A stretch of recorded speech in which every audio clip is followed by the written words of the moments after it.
Les sciences et cette nouvelle aventure, grâce à la mise en réseau des plus grands télescopes du désert chilien d'Atacama, les astronomes partent à la découverte du monstre de notre galaxie, le trou noir géant qui attire et avale tout dans son voisinage. Comment et pourquoi? Bonsoir Nicolas Châteauneuf, on va tout comprendre grâce à votre studio virtuel. D'abord, où est-il ce trou noir? Alors ce trou noir, David, il se trouve, vous l'avez dit, au centre de la galaxie, ici exactement, la Voie lactée. C'est là en effet que trône un trou noir qu'on appelle supermassif parce qu'il pèse quand même 3 millions de fois notre Soleil et il émet un très puissant signal radio qui intrigue les scientifiques. Alors partons du début, qu'est-ce qu'un trou noir? Alors les trous noirs, c'est simple, c'est l'astre le plus mystérieux de l'univers. Il est difficile à observer parce que tout simplement, il absorbe tout, absolument tout, y compris la lumière. C'est pour ça d'ailleurs qu'on dit qu'il est noir.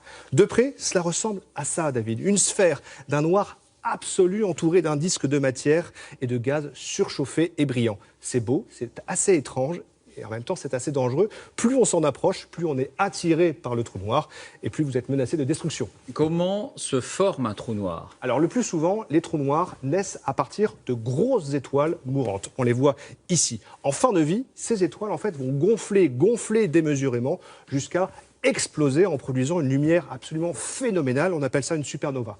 Après ce feu d'artifice final, il va rester le cœur de l'étoile, ultra dense. Il est tellement lourd en fait qu'il va se contracter, s'effondrer sur lui-même jusqu'à engendrer, on le voit ici, un trou noir. Et ça, c'est la clé pour comprendre. Un trou noir, en fait, c'est de la matière ultra incroyablement concentrée. Prenons maintenant un exemple. Notre planète.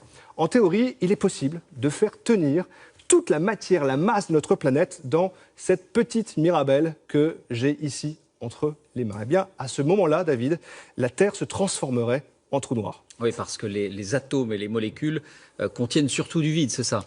Alors, que se passe-t-il quand on s'approche d'un trou noir? Alors, si vous gardez vos distances, David, vous en réchapperez, rassurez-vous. Voici, maintenant, vous allez voir un trou noir que nous avons modélisé. Sa matière, cette matière du trou noir, est tellement concentrée en fait qu'elle va former un puits sans fond et sa masse est telle, sa gravité est tellement forte qu'elle attire tout. Vous voyez peut-être ici cette limite que l'on voit en rouge. Eh bien, tant que vous ne franchissez pas cette frontière, vous pouvez échapper à l'attraction du trou noir. Au-delà, par contre, rien ne peut vous sauver. Et si on franchit cette frontière? Alors là, bienvenue dans le royaume de l'étrange, David.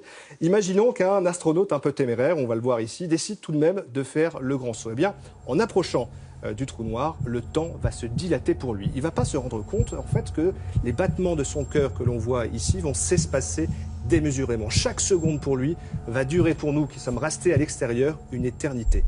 Et sous l'effet de la gravité, le plus étrange, c'est son corps qui va en fait s'étirer comme un spaghetti jusqu'à sa désintégration finale. Regardez. Et selon la taille du trou noir, en fait, ça prend 1/1000 de seconde ou bien 1 heure.